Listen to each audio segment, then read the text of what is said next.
Rizal masuk ke Zoom juga.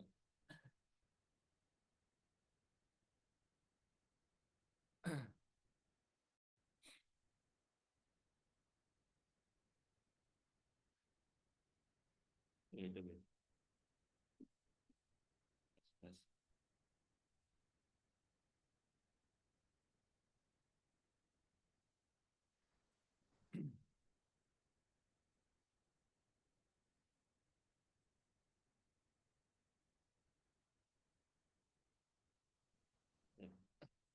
Bismillahirrahmanirrahim. Assalamualaikum warahmatullahi wabarakatuh. Bismillah, alhamdulillah, salatu wassalamu ala rasulillah wa ala alihi wa sahbihi wa man wala wa la hawla wa la quwata illa billah amma ba'da. Alhamdulillah, kita syukur kepada Allah Subhanahu wa taala.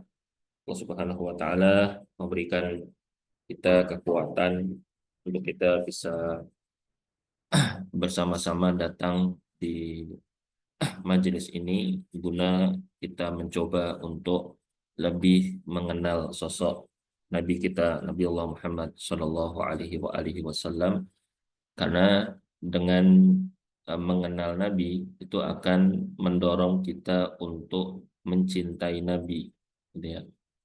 Dan dengan cinta kita kepada Nabi itu melebihi dari cinta kepada siapapun, memang harusnya seperti itu. Itu seperti kalimat beberapa sahabat muda ketika mereka mendengar hadis Nabi, mereka mengatakan ada satu hadis Nabi yang mana Nabi sabdakan, kemudian beberapa sahabat mengatakan hadis satu ini sudah cukup untuk saya daripada hadis yang lain. Gitu ya. Hadis itu apa? Hadis itu berbunyi al-mar'u ma'aman ahabba yaumal qiyamah, bahwa seseorang itu akan bersama orang yang dicintainya pada hari kiamat. Nah, gitu. Udah cukup kata sahabatnya, saya sudah cukup, saya cinta sama Nabi, udah selesai, udah, ya kan, sampai di hari kiamat akan bersama dengan Nabi, ya. Nah, ya, kalau sahabat melihat fisik Nabi dengan para sahabat, matanya ini nggak hidup satu kali, ini hidup. Oh, bukan. bukan bukan pawangnya.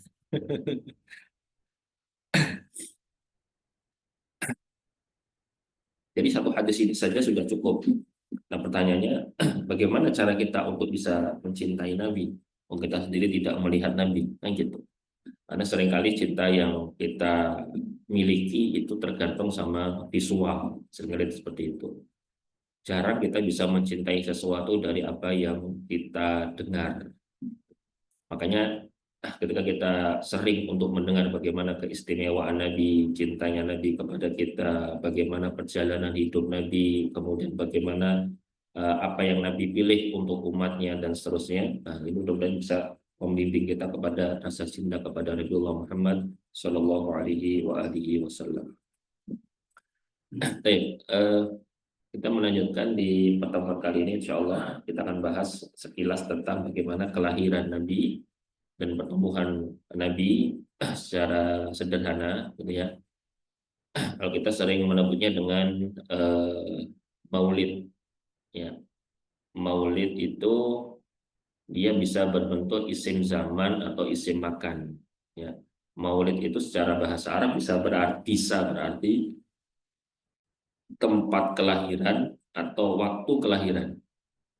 Itu maulid. Kalau maulud, beda ya. Kalau maulud itu yang dilahirkan, ya, dia jadi isim maf'ul, jadi dia yang dilahirkan. Jadi jangan salah ini. Kalau kita biasanya kaum muslimin merayakan, memperingati, itu maulid, udah benar, jangan diganti maulud. Kalau maulud nabinya, gitu ya, bukan waktu kelahirannya. Nah, Mas, itu insya Allah secara sederhana, ya, mudah-mudahan ini sebagai data untuk kita juga mengetahui dari beberapa hal yang perlu kita angkat insya Allah ta'ala. Baik. Pertama, ini tentang beberapa data kelahiran Nabi Allah Muhammad Shallallahu Alaihi Wasallam, bahwa pertama Nabi itu lahir di hari Senin pagi, Nabi lahir di hari Senin pagi, dan ini merupakan ijma atau kesepakatan para ulama. Dasarnya adalah hadis Sahih Muslim. Hadisnya itu berbunyi tentang jawaban Nabi atas pertanyaan sahabat yang bertanya, kenapa kok puasanya hari Senin? Gitu. Maka Nabi mengatakan bahwa hari Senin adalah hari aku dilahirkan, ya kan? Karena hari aku dilahirkan, di situ kemudian di disunahkan untuk puasa hari Senin, karena kelahiran Nabi itu merupakan rahmat dan nikmat dari Allah Subhanahu wa taala kepada umat ini. Karena sunnatullah ketetapan dari Allah Subhanahu wa taala itu ketika satu umat berada dalam kerusakan, sunnatullah jika satu umat itu berada pada kebobrokan, itu sunnatullahnya umat itu diapain? Itu dihancurkan. Gitu. Sunnatullahnya itu gitu. Satu umat sedang mengalami kemerosotan dari akidah, akhlak, adab, perilaku, amaliyah harian, itu sunnatullahnya harusnya dihancurkan. Tetapi di masa ketika rusaknya Jazirah Arab, di masa rusaknya Persia dan Romawi, dua peradaban besar dunia di masa itu justru orang di zaman itu tidak dihancurkan oleh Allah, tapi justru malah dihadiahkan rahmat Allah Subhanahu wa taala, yaitu kelahiran Rasulullah Muhammad sallallahu alaihi wasallam. Maka dalam salah satu riwayat disebutkan Nabi mengatakan, ana rahmatul muhdah. Aku adalah kasih sayang Allah yang dihadiahkan. Kemudian, siapa nggak suka hadiah? Kita semua suka hadiah. Ya. Dan ini ada belas kasih Allah yang sifatnya hadiah untuk kita, yaitu kelahiran Rasulullah Shallallahu Alaihi Wasallam. Maka wajar kan jika kemudian di hari Senin itu justru kita bersyukur kepada Allah Subhanahu Wa Taala dengan cara kita melaksanakan ibadah siam, yaitu siam hari Senin. Ini menjadi kesepakatan kalangan para ulama, tidak ada yang berbeda tentang masalah hari, tanggal, dan bulan. Pendapat yang paling terkenal dan ini juga dipegang oleh jumhur ulama adalah 12 bulannya Rabiul Awal. Ya, Rabiul Awal ini yang paling banyak yang dipegang dan disampaikan oleh para ulama. Semua bulannya Rabiul Awal, perbedaannya ada pada angkanya, angka tanggalnya berapa. Ada yang mengatakan 2, itu dalam kitab Sirah Nabawiyah karya Imam Ibnu Katsir. Kemudian Al-Mubarakfuri, kita kenal ini, Ar-Rafiqul Maktum, itu menyebut bahwa Nabi lahirnya tanggal 9. Ya. Makanya kalau seperti ini, ya jangan jadi soal, jangan jadi soal anak-anak. Ayo Nabi lahir tanggal berapa? 12 Rabiul Awal, 2 Rabiul Awal, apa 9 Rabiul Awal? Oh, tiga-tiganya benar. Jadi kan ya, ini jangan terlalu jadi soal nanti anaknya suruh milih salah satu berarti yang lain salah gitu. Enggak ya. Kemudian tahunnya adalah tahun gajah. Dan dimaksud dengan tahun gajah adalah tahun terjadinya penyerangan Ka'bah oleh pasukan gajah, gitu ya. Dan ketika pasukan gajah itu menyerang Ka'bah dipimpin oleh Abraha, udah ya, kisah Ashabul Fil sudah ya, dipimpin oleh Abraha, gajahnya itu nggak semua pasukan naik gajah, gajahnya berjumlah cuma 13 saja. Itu kemudian melakukan penyerangan, tapi justru kemudian dihancurkan pasukan ini oleh Allah Subhanahu Wa Taala dengan dikirimkannya burung. Ya. Orang juga sering mengira bahwa burung itu namanya ababil, padahal ababil bukan nama. Iya, ababil itu bukan nama burung. Ababil itu adalah sifat datangnya burung. Nah, nanti kalau Bapak Ibu sekalian masih agak-agak bimbang, silakan baca kitab tafsir manapun. Bahkan terjemah sekalipun, juga menunjuk kepada hal tersebut. Apa itu? Bahwa itu bukan nama. Ababil itu artinya berkelompok, bergelombang, berkerumun, karena burung ini datangnya secara berkelompok, bergelombang, berkerumun, bertahap, kemudian menjatuhkan batu-batu ke pasukan gajah tersebut. Nah, ketika dalam kondisi seperti itu, tentu ini berita itu kalau bahasa kita sekarang viral, kan gitu kan. Bagaimana ada pasukan besar kemudian diserang sama burung, yang burungnya pun juga khusus memang sengaja menjatuhkan batu-batu itu di atas pasukan gajah. Kenapa nggak jatuhin ke penduduk Mekah? Penduduk Mekah nggak ada yang kena kok kan gitu. Makanya jadi viral itu. Nah, ketika viral, otomatis kan semua mata tertuju ke Mekah, semua perhatian teralihkan ke Mekah. Disinilah kemudian Rasulullah Shallallahu Alaihi Wasallam itu lahir, itu kan ya. Bagi masyarakat Mekah itu tidak ada panduan penetapan tahun yang disepakati, itu nggak ada. Karena Mekah itu mereka masyarakat yang tunduk sama sistem kabilah itu, sehingga masing-masing kabilah itu punya ketetapan tahun sendiri-sendiri. Menurut fulan sekarang tahun sekian, menurut fulan sekarang tahun sekian, tahun sekian. Jadi berbeda, beda-beda. Nah, semenjak kejadian pasukan Abraha yang dihancurkan oleh Allah itu, nah itu orang-orang Mekah sepakat bahwa di tahun itu disebut dengan tahun gajah. Maka cara menyebutnya 1 tahun setelah tahun gajah, 2 tahun setelah tahun gajah, 3 tahun setelah tahun gajah, bahkan tahun gajah itu sendiri itu termasuk bagian dari hitungan tahun. Ya. Maka disebut dengan tahun gajah, Amul Fil. Adapun kelahiran Nabi tempatnya di kota Mekah. Ya. Kemudian ada ibu, ada pengasuh. Ya, ada ibu, ada pengasuh. Ibunya itu pun dibagi dua, ada ibu kandung, ada ibu susu, gitu ya. Bahwa ibu kandung Nabi jelas Aminah binti Wahab dari Bani Zuhrah. Ini ibu Nabi. Kemudian Nabi kurang lebih disusui, ada perbedaan pendapat. Ada yang mengatakan disusui selama tiga hari oleh Aminah, ada yang mengatakan 7 hari, ada yang mengatakan 40 hari dan seterusnya. Tapi yang jelas penyusuan Nabi kepada ibu kandungnya itu lama, tidak lama. Kemudian diambil alih oleh Suwaibah. Suwaibah ini adalah budaknya Abu Lahab. Ya, Suwaibah itu budaknya Abu Lahab, paman Nabi. Karena Suwaibah kebetulan punya bayi. Suwaibah punya bayi, berarti Suwaibah punya ASI. Nah, karena Aminah seorang single parent kan gitu kan ya. Nah, disinilah kemudian Aminah sibuk dengan kegiatannya. Lah sang putra itu disusui oleh Suwaibah al-Aslamiyah. Ya, dia seorang wanita dari Bani Aslam dan dia adalah budak dari Abu Lahab, disusui. Tidak lama disusui oleh Suwaibah, terjadilah kisah Halimah binti Abu Du'aib As-Sa'diyah. Kita mengenalnya Halimah As-Sa'diyah, kita kenalnya cuma gitu ya. Nah, kalau nama lengkapnya Halimah binti Abi Du'aib As-Sa'diyah, itu ibu susu Nabi. Ya. Dari Bani Sa'ad. Bani Sa'ad itu kalau tinggalnya di daerah pegunungan. Ya.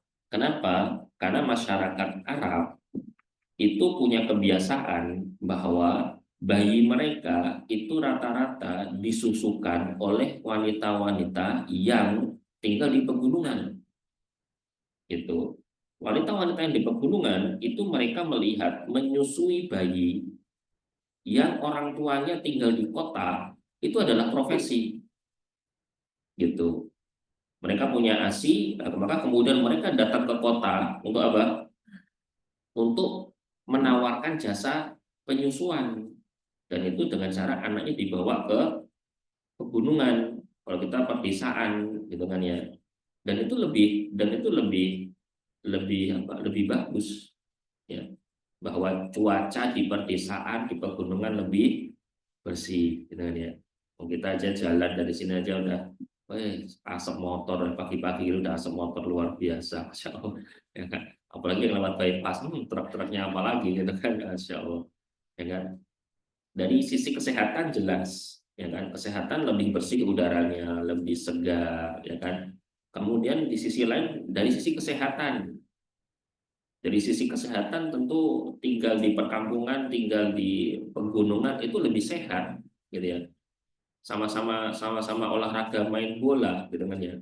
Anak-anak kota olahraga main bolanya pakai PlayStation gitu kan. Pakai apa itu namanya HP ya. Kalau di sana ya main sampai baju kotor-kotor, sehat-sehat beneran gitu loh. Belum lagi dari sisi apa? Bahasa. Kalau zaman dulu tuh bahasa bahasa orang-orang di pegunungan itu lebih terjaga kefasihannya dibandingkan bahasa orang kota. Kenapa? Karena di kota itu tempat para pendatang juga masuk dan pendatang itu membawa bahasa lain sehingga bahasanya bisa tercampur kan gitu. Nah coba aja lah anak-anak kota bahasanya kan aneh-aneh dari Indonesia ya rada-rada campur-campur Inggris gitu kan campur-campur apa lagi lebay campur-campur apa lagi tapi masya Allah tapi sekarang pengaruh bahasa itu rusaknya tuh sampai ke perdesaan juga gitu karena adanya gadget itu mereka nonton melihat konten-konten itu merusak bahasa gitu. Sampai sangat jarang didapati misalnya orang bisa berbahasa daerah dengan halus gitu kan kadang-kadang bahasa Indonesia sendiri aja kadang-kadang siap gitu ya siap itu bukan SIAP gitu kan ya siap siap ya kan ngaco-ngaco gitu kan ya ketawa itu WK kamu tadi mana ketawa ke WK itu bahasanya ada OTW nah, apalagi itu subhanallah ya makanya Nabi itu secara fisik sehat karena sejak kecil Nabi hidup di lingkungan yang sehat gitu ya di Bani Sa'ad gitu. Kemudian secara bahasa Arab Nabi itu termasuk bahasa Arab yang masih apa fasih meskipun Nabi nggak baca nggak tulis tapi komunikasi harian Nabi itu bahasanya bagus gitu ya sehingga kisahnya udah pernah dengar kan kisahnya kan bahwa Halimah As-Sa'diyah itu ketika dari Bani Sa'ad datang ke Mekah ingin mencari bayi yang bisa disusui nggak taunya ternyata apa keledai yang ditunggangi sama Halimah ini lelet ya kan lambat jalannya akhirnya dia paling belakang nih sehingga dia ketika paling belakang dari rombongan dia paling belakang karena paling belakang akhirnya bang akhirnya masuk Mekah paling belakangan kalau karena sudah sampai di Mekah paling belakangan yang terjadi apa itu semua kawan-kawannya Halimah yang menawarkan jasa susuan sudah pada dapat bayi yang dicari bayi yang mana yang dicari bayi yang orang kaya iya dong karena profesi mereka lihat ini profesi gitu loh dan dicari bayi yang mereka ketika menyusui bayi tersebut mereka dibayar atas jasanya. Nah Halimah ini kemudian cari-cari bayi nggak ketemu cuma satu ada seorang bayi cuma dia yatim. Ayo gimana coba? Iya. Iya kan? Jadi gimana diceritanya dia mau menerima seorang bayi yang ayahnya sudah nggak ada gimana coba? Itu disebutkan sampai apa? Sampai Halimah itu diskusi luar biasa dengan suaminya diambil nggak ini diambil aja daripada pulang nggak bawa tapi itu anaknya yatim ini gimana nanti kita bayarnya gimana mas itu sampai terjadi diskusi antara Halimah dan siapa dan suaminya nah singkat cerita itulah diambil aja lah dibayar sebisanya ternyata nggak apa-apa lah gitu nah ketika diambil itulah kemudian mulai terlihat keberkahan dari bayi itu ketika dalam perjalanan ke Mekah itu kondisi ontanya keledai karena naik keledai ya Halimah naik keledai anaknya rewel anak asinya kurang gitu kan sampai di Mekah itu gendong Nabi pertama kali subhanallah itu asi langsung berlimpah ya asinya tuh sampai bisa menyusui Nabi dan menyusui putranya sampai kemudian di tengah perjalanan itu tenang semua tidur dia keledai yang dikendari oleh Halimah keledai dikendari oleh Halimah As-Sa'diyah ketika keluar dari Mekah ketika masuk itu kan paling belakang karena lemot karena lelet lambat ya maka ketika kembali ke Bani Sa'ad itu keledainya itu malah cepat malah sampai ke Bani Sa'ad itu duluan Insya Allah gitu ya ini barokah menyusui calon nabi kan gitu dan disusui selama kurang lebih 2 tahun. Karena melihat keberkahan pada diri Nabi, setelah 2 tahun harusnya dikembalikan ini bayi. Harusnya Nabi Muhammad selama 2 tahun di Bani Sa'ad dikembalikan ke Aminah. Cuma ketika Nabi bersama keluarga Halimah ini merasakan banyak sekali keberkahan-keberkahan. Makanya apa? Halimah sampai-sampai datang ke Mekah minta izin kepada Aminah. Ini anak gak usah dikembaliin ya, karena sudah sama saya saja. Kenapa? Karena keberkahannya luar biasa sekali berkah. Diizinkanlah sama siapa? Aminah, diizinkan sama Aminah, diizinkan. Ketika diizinkan, akhirnya Nabi Shallallahu Alaihi Wasallam tinggal lebih lama di perkampungan Bani Sa'ad. Dikembalikan kepada Aminah, sang ibunda, itu ketika terjadi kasus pembelahan dada. Ya, terjadi kasus pembelahan dada, nanti ada apa-apa, anak ini kalau mati gimana, anak itu kalau ada apa-apa gimana, nah, nanti daripada kita suruh tanggung jawab, mendingan balikin aja ke orang tuanya. Nah gitu, makanya kembaliin itu, ada ceritanya sendiri ya. Tapi kurang lebih itu dari Halimah binti Abi Dhu'aib As-Sa'diyah, karena memang cukup apa tadi ya, cukup bagus ya bagaimana pertumbuhan Nabi di usia 1 sampai 4 tahun, lingkungannya bagus. Ini yang pentingnya bagi kita yang punya putra putri ya, kita harus menempatkan putra putri kita di lingkungan yang menyehatkan, kemudian secara bahasa juga apa, dia bahasa bagus ya kan. Anak-anak zaman sekarang umur 3 tahun 4 tahun ngomongin aneh-aneh gitu ya, subhanallah. Iya tuh, saya itu lingkungannya lingkungan pondok ya, lingkungan di pesantren. Saya punya anak-anak usia anak-anak usia kelas 2 kelas 3, tapi tetangga anak itu ada anaknya baru usia 4-5 tahun gitu ya. Itu subhanallah, ketika anak usia segitu itu keluar dari rumah itu sambil teriak-teriak itu ya, nyanyi lagu apa tuh coba, astagfirullah. Kami joget-joget gitu, lah lah lah lah lah, ngerinya ya. Baik. Berikutnya pengasuh. Kalau mengasuh itu yang mendidik Nabi ya. Ini ada Aminah, tentu Aminah binti Wahab mengasuh Nabi ketika kecil. Begitu juga setelah dikembalikan oleh siapa? Oleh Halimah. Kemudian ada Suwaibah, kemudian ada Ummu Aiman. Nah, Ummu Aiman ini adalah pembantu Aminah. Ummu Aiman ini adalah pembantunya Abdullah, ayah Nabi. Kemudian ketika ayah Nabi wafat dan dimakamkan di Madinah, ya, ayah Nabi Abdullah dimakamkan di Madinah karena sakit setelah pulang dagang dari Syam. Kemudian sakit, kemudian istirahat di mana? Istirahat di Madinah. Kenapa di Madinah? Karena ibunya Abdul Muthalib. Abdul Muthalib itu punya ayah namanya Hashim. Hashim punya istri. Istri Hashim itu ada 6. Salah satu istrinya itu orang Madinah. Itu. Jadi ketika Abdullah di Madinah, itu Abdullah berada di rumah neneknya. Itu, ya kan? Di perkampungan neneknya, Bani Najjar. Ini Ummu Aiman ya, seorang wanita yang apa namanya? melayani dan membantu pertumbuh kembang Nabi Shallallahu Alaihi Wasallam juga, sampai kemudian Nabi menyebut dalam salah satu riwayat, ummi ba'da ummi, ibuku, wanita yang aku anggap ibu setelah ibu kandungku, ya, adalah siapa? Ummu Aiman. Kemudian ada Halimah As-Sa'diyah tadi, udah ibu susu ya, diasuh selama kurang lebih 4 tahun. Kemudian ada Syaimah, ya, itu putrinya Halimah. Kemudian ada Abdul Muthalib, kemudian ada Abu Talib. Terakhir diasuh oleh Abu Talib di usia Nabi kurang lebih 8 tahun. Ya. Ada cukup menarik di sini, satu pelajaran yang sangat penting untuk bisa kita angkat ya. Apa itu? Orang-orang yang seharusnya secara teori itu menjadi pendamping pertumbuhan seorang anak, itu semuanya malah dicabut nyawanya oleh Allah. Iya, Bapak. Nabi ketika belum lahir, ayahnya sudah wafat.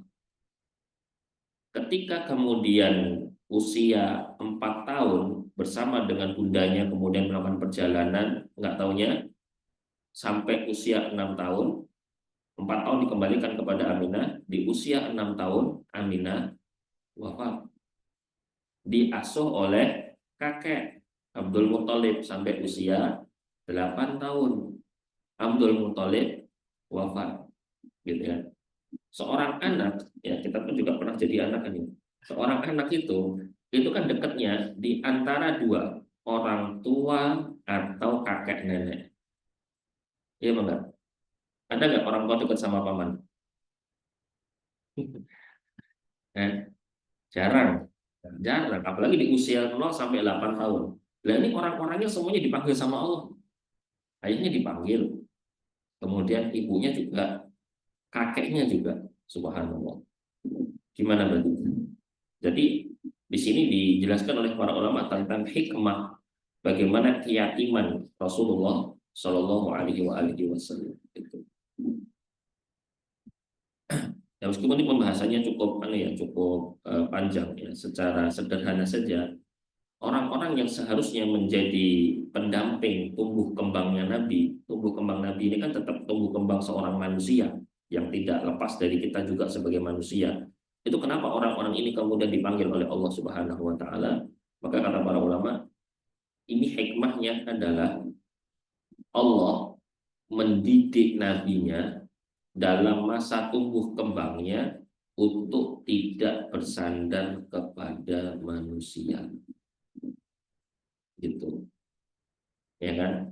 Buktinya zaman sekarang ini anak tumbuh kembangnya anak karena terlalu sering dengan orang tuanya, terlalu sering dengan kakeknya, malah jadi sandarannya ke kakek sama ke orang tua, sehingga bersandarnya kepada Allah harus dilatih, kan gitu, harus dilatih supaya mereka mau bersandar kepada Allah. Kalau Nabi sudah dilatih oleh Allah dengan keadaan yang beliau alami. Gitu. Ini penting sekali ya. Makanya nanti kita akan lihat ketika diasuh oleh Abu Thalib, itu kedewasaan Nabi sudah sangat terlihat di usia yang sangat belia. Karena Nabi tidak bersandar kepada manusia. Berikutnya dari saudara sepersusuan ya. Di sini yang karena Nabi disusui oleh dua orang ini ya, satu lagi tentu ibu kandungnya, yaitu Suwaibah, itu Masruh, ini saudaranya, itu putranya Suwaibah. Ini tadi sekali lagi ini adalah budaknya Abu Lahab. Kemudian ada Hamzah bin Abdul Muthalib. Hamzah ini adalah siapa? Paman Nabi. Jadi Hamzah itu satu paman Nabi, dua adalah saudara sepersusuan juga. Karena Hamzah itu juga disusui oleh Suwaibah, gitu. Jadi kedekatan Nabi dengan Hamzah itu lebih ya, memiliki kedekatan yang lebih. Nanti kalau digeser dikit lagi, Hamzah sama Nabi itu juga sepupuan. Ya, jadi dia paman tapi juga sepupuan itu. Ya, karena ibunya Hamzah bin Abdul Muthalib itu adalah masih saudara dengan siapa? Aminah binti Wahab, yang masih saudara. Kemudian ada Abu Salamah bin Abdul Asad, ya ini adalah salah satu sahabat yang terluka berat di perang Uhud, kemudian tidak lama wafat. Ini ya, radhiyallahu taala. Sedangkan dari Halimah ini ada Abdullah, ada Unaisa, ada Judamah, ada Syaimah. Ini anak-anak Halimah, anak-anak kandung Halimah. Kemudian ada lagi satu lagi yaitu Abu Sufyan bin Haris bin Abdul Muthalib. Ini juga pernah disusukan kepada Halimah. Jadi dia adalah Al-Haris bin Abdul Muthalib. Al-Haris bin Abdul Muthalib ini berarti anaknya Abdul Muthalib. Anak Abdul Muthalib yang pertama laki-laki pertama namanya Al-Haris. Ini anak laki-laki yang pertama. Nah, dia punya anak namanya nanti Abu Sufyan. Abu Sufyan bin Al-Haris itu dulu kecilnya juga disusui oleh Halimah. Karena kita harus tahu saudara sepersusuan ini karena saudara sepersusuan kalau kita tidak tahu nanti bisa jadi terjerumus kepada hal-hal yang dilarang, gitu kan ya. Seperti ketika saudara sepersusuan kan tidak boleh dinikahi, misalnya gitu kan dalam hukum Islam. saudara sepersusuan tidak boleh dinikahi. Itulah kenapa kemudian Nabi Shallallahu Alaihi Wasallam tidak menikahi putrinya Hamzah, misalnya gitu kan ya, dan seterusnya. Ada cerita-cerita itu. Kenapa? Karena saudara sepersusuan. Jadi jangan asal ngasih anak ke orang lain untuk disusui tapi nggak jelas. Ini siapa yang punya ASI ini nggak jelas. Nah, baik. Nah, berikutnya tentang masalah khitan. Ada 3 pendapat ya. Pertama adalah bahwa Nabi terlahir sudah keadaannya di khitan. Itu ada. Tapi ini riwayat tidak sabit atau tidak sahih. Kemudian ada lagi yang mengatakan Nabi dikhitan bersama dengan pembelahan dada oleh malaikat saat diasuh oleh Halimah. Jadi Nabi dibelah dadanya plus dikhitan juga. Tapi ini nggak ada riwayatnya. Dua riwayat ini sebenarnya ingin menunjuk kepada bagaimana Nabi dijaga oleh Allah sehingga Nabi itu tidak dilihat oleh siapapun dari kemaluannya. Tapi tidak seperti itu ya, bahwa yang sabit yang dipakai oleh banyak para ulama adalah bahwa Nabi dikhitan. Yang mengkhitan adalah Abdul Muttalib, kakek Nabi, dalam sebuah acara makdubah atau jamuan. Dan menurut Imam Ibnu Qayyim dan Adz-Dzahabi yang kuat adalah pendapat ketiga. Jadi Nabi tetap sama, Nabi sebagai seorang manusia biasa, dia dikhitan juga, yang mengkhitan juga sang kakek, yaitu Abdul Muttalib. Berikutnya dari segi nama yang diberikan kepada Nabi itu ada 2, yaitu ada Muhammad dan ada Ahmad, ya kan? Seperti antum, nama antum ada berapa? 2 ya. Iya, kan gitu. Anda juga gitu. Anda di sebagian tempat dipanggil Hafid, sebagian tempat dipanggil Syarifuddin. Itu kan ya, yang namanya Muhammad Syarifuddin Hafid, oh, ya, ya tidak apa-apa, mau dipanggil mana masih silakan.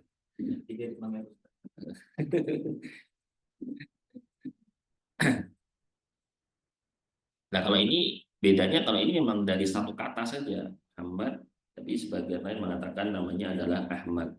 Kalau nama Muhammad itu diberi, yang memberi nama Muhammad adalah kakek Nabi Abdul Muthalib.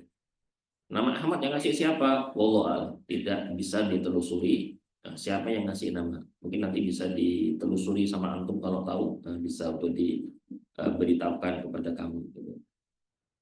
Kemudian nama Muhammad itu sendiri bukan nama yang baru, karena ada beberapa orang Arab sebelumnya yang pernah memiliki nama Muhammad gitu. Sedangkan nama Ahmad itu memang baru di masyarakat Arab, itu nama Ahmad itu belum pernah ada ini ya. Jadi kalau orang namanya Muhammad itu sudah ada beberapa, disebutkan ada 6 atau 7 gitu ya yang punya nama Muhammad. Kalau yang punya nama Ahmad belum ada. Ini Nabi sendiri Shallallahu Alaihi Wasallam yang pertama kali mempunyai nama itu, diberi nama dengan nama itu. Ini ada cerita-cerita palsu. Palsu itu ada riwayatnya, cuma kedudukannya palsu atau maudhu. Itu Nabi memainkan bulan saat menyusu sehingga bulan bergerak sesuai dengan arah telunjuk beliau, ya kan? Sampai nyusu tangannya digerak-geraki ke kanan, bulan ke kanan, ke kiri. Jadi mainan Nabi bukan mainan anak-anak biasa ya, mainan Nabi itu bulan ya. Masya Allah. Ini tapi tadi riwayatnya ada, cuma secara kedudukan riwayat itu palsu, itu maudhu. Jadi harus kita ketahui. Kita tidak bicara ada riwayat atau tidak ada riwayat. Kalau tidak ada riwayat jelas itu fiktif. Kalau ada riwayat dilihat ini riwayatnya kedudukannya apa gitu loh. Apakah bisa diterima atau justru riwayat-riwayat yang palsu seperti ini. Kemudian ada bintang turun mendekat ke bumi menyambut kelahiran Nabi Shallallahu Alaihi Wasallam. Orang Yahudi menamainya dengan bintang Ahmad. Ada bintang yang namanya bintang Ahmad, nggak tahu bentuknya gimana. Turun, nah ini berarti tanda ini Nabi terakhir sudah lahir. Kemudian Aminah menemukan catatan puisi di dekat kepalanya ketika hendak melahirkan. Tiba-tiba ada catatan puisi, atau dari mana itu? Wallahu alam. Nah, ini semua kisah-kisah yang palsu riwayatnya, maudhu. Ini referensinya di kitab Muhammad As-Sayyani As-Sirah An-Nabawiyah halaman ke-25. Ini semuanya palsu ya. Kalau ini fiktif, fiktif itu nggak ada sama sekali. Riwayatnya aja kagak ada. Riwayatnya tidak ada di dalam kitab-kitab sejarah. Karena sejarah itu kita harus pakai referensi kitab, gitu kan ya, bukan ngasal. Kalau ngasal saya juga bisa. Saya bilang kakek saya bisa terbang sampai ke 3 meter, 5 meter, gitu kan ya. Itu percaya gitu itu. Percaya nggak? Ya kan? Ya, kalau fiktif ya nggak bisa dipercaya. Ini contohnya misalnya, Aminah merasakan bobot kandungannya teramat ringan. Pertanyaannya, tahu ringan dari mana? Sebelumnya nggak pernah hamil. Ya kan? Tahu ringan dari mana? Tahu ringan itu kalau pernah merasakan berat kan gitu. Lah kalau berat, kalau ini karena ini hamil pertama itu taunya dari mana ringannya itu? Kan gitu. Ya. Kemudian jimat besi yang dipakai Aminah patah berkeping-keping. Ya, Masya Allah. Jadi Aminah pakai jimat, ketika Nabi lahir itu jimatnya tiba-tiba hancur, biar gitu itu. Subhanallah. Kemudian Aminah bermimpi melihat tanda keagungan Nabi Shallallahu Alaihi Wasallam dan mendapat perintah menamainya Muhammad. Padahal yang memberikan nama Muhammad adalah siapa? Abdul Muttalib, ya kakek Nabi. Kemudian ada riwayatnya lagi tentang kelahiran Nabi, tapi ini dhaif, sangat lemah, sangat lemah. Yaitu saat Nabi lahir, posisi kedua tangannya langsung menahan badan dan kepalanya mendongak ke arah langit. Jadi posisinya itu seperti orang doa. Jadi Nabi ketika lahir itu disebutkan ada riwayatnya Nabi posisinya tangannya seperti orang doa gitu. Cuma riwayatnya adalah doi. Ya. Nabi kemudian ketika setelah lahir ditaruh ke sebuah periuk. Kalau kita nyebutnya apa ya? Kita nyebutnya seperti jenis kayak inkubator gitulah ya mungkin ya. Ditaruh di tempat yang agak hangat gitu itu. Nah, ketika Nabi SAW diletakkan di situ, itu bukan inkubator ya, seperti periuk terbuat dari batu, ditaruh itu periuknya terbelah jadi dua, gitu kan ya. Kenapa? Karena periuk ini dianggap menghalangi pandangan Nabi ke arah langit. Itu. Ada riwayat lain yaitu Nabi terlahir dalam keadaan sudah disunat. Ini semuanya dhaif, dhaif dan dhaif ya. Dalam kitab As-Sirah An-Nabawiyah As-Sahihah, Sirah Nabawiyah yang sahih di halaman 99. Yang terakhir yaitu tentang fakta. Faktanya sebenarnya apa sih? Fakta yang diungkap oleh para ulama adalah bahwa Aminah ketika lahir itu melihat cahaya yang memancar dari tubuhnya, kemudian cahaya ini menerangi bangunan-bangunan tinggi di kota Busra. Gitu. Itu ada riwayatnya, ini disebut oleh Dr. Akram Dia Al-Umari, kemudian nanti disebutkan beberapa riwayat-riwayat dari Ibnu Ishaq, Ahmad, Hakim, Tabarani, Abu Nuaim, At-Tabari dan lain-lain. Allah alam shawab.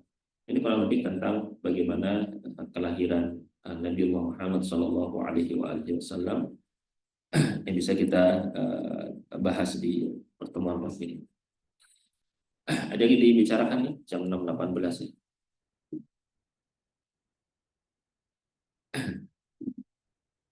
Ada yang ditanyakan atau dibicarakan? Monggo silakan. Oke. Langsung sampai dengan Allah. Pas Isra dan Mi'raj, apakah Rasul melihat Allah?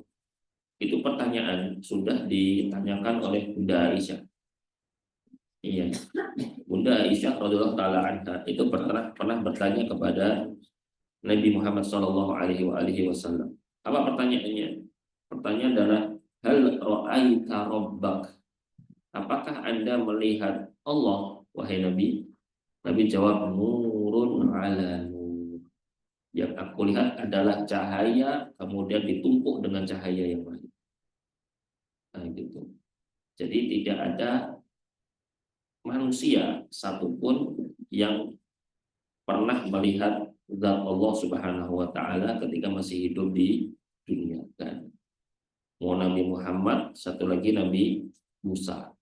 Ya kan? Nabi Musa pernah berdoa kepada Allah karena selama ini Nabi Musa mendengar kalam Allah ini, mendengar firman Allah gitu kan. Karena kan dialog dengan Allah. Nggak pernah melihat zat Allah. Maka kemudian Nabi Musa berdoa dan minta untuk melihat Allah. Maka dikasih tahu sama Allah, ya lihat aja gunung itu. Fa in istaqarra makanahu fasawfa tarani. Ayatnya kan gitu. Kalau gunung itu masih bisa bertahan, tidak terjadi apa-apa, kamu bisa melihat aku. Ya. Maka ketika cahaya Allah itu muncul, gunung itu kemudian meleleh, gitu. Maka Nabi Musa terus pingsan. Nabi Musa pingsan. Nabi Muhammad melihat cahaya Allah enggak pingsan. Ya, tidak pingsan. Jadi apa melihat Allah? Tidak. Gimana? Nabi Adam. Nabi Adam melihat Allah atau tidak? Wallah alam. Itu wallah alam. Karena tidak dapat riwayatnya ya. Cuma kalau ada dialog antara Allah dan Nabi Adam, iya. Tapi apakah kemudian itu berarti Nabi Adam itu melihat Allah? Allah alam. Nabi Musa juga dialog sama Allah, cuma Nabi Musa tidak melihat zat Allah. Itulah kenapa kemudian akan menjadi satu kenikmatan ternikmat di dunia bagi para ahli jannah adalah ketika melihat zat Allah Subhanahu wa taala. Gitu. Itu nikmat paling tinggi, itu nikmat yang paling nikmat yang akan dinikmati oleh ahli jannah. Ya. Jadi kalau pas dihisab mereka nggak melihat Allah, nggak melihat Allah. Yang melihat Allah hanya para penghuni jannah saja. Insyaallah. Ada lagi?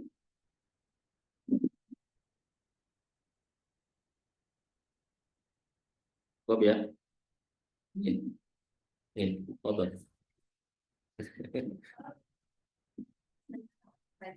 Hmm.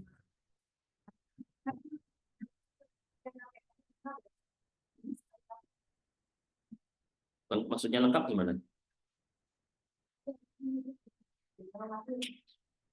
Kakek iya, ada.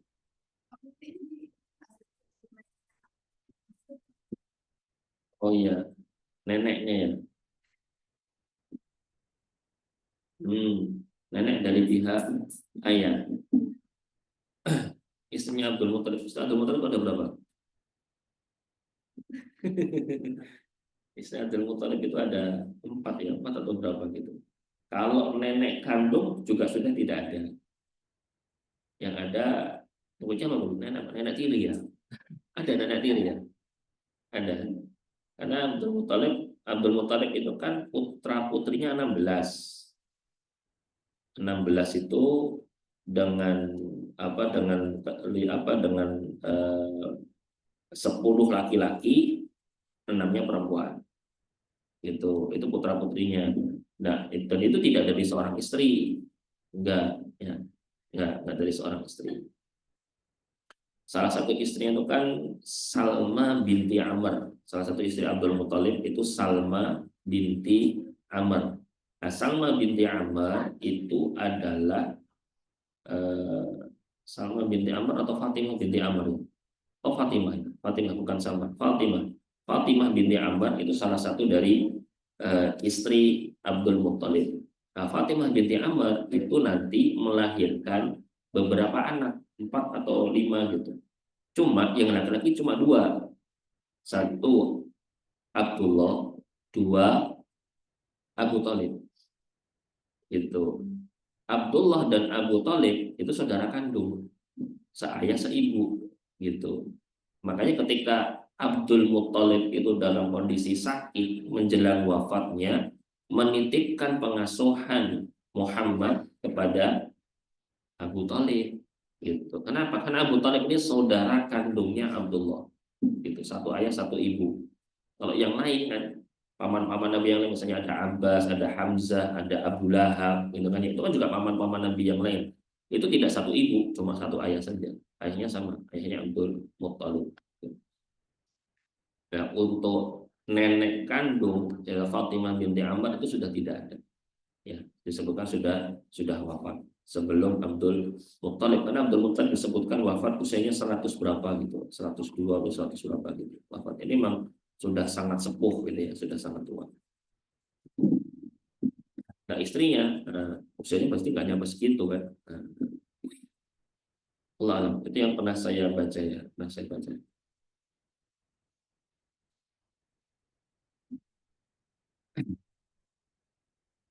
dari meskipun ada kisah-kisahnya ya, saat bersama Aminah ada cerita apa saja dengan Nabi, bersama kakeknya juga sama itu kan.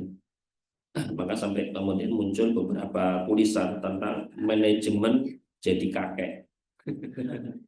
Jadi kakek-kakek itu ada manajemennya. Salah satunya apa? Salah satunya cerita-cerita tentang Nabi dengan sang kakek Abdul Muttalib. Ya.